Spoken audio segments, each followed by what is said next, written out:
we always felt like we wanted our kids to grow and thrive in the public school system. If all of the strong Christian families pull out, where is that going to leave our public school system?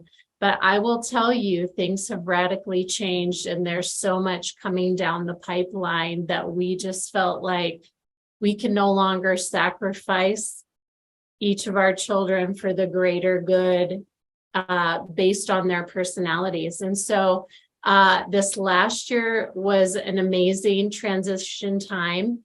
Our son Lincoln was going to be entering junior high, and we felt like this was a great opportunity to try Valor.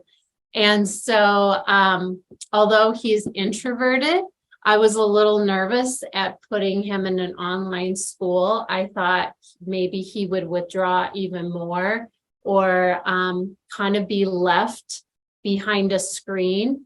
And I will tell you, it has been an amazing experience. And not only have we seen him thrive in this environment, but he is growing beyond what we even expected.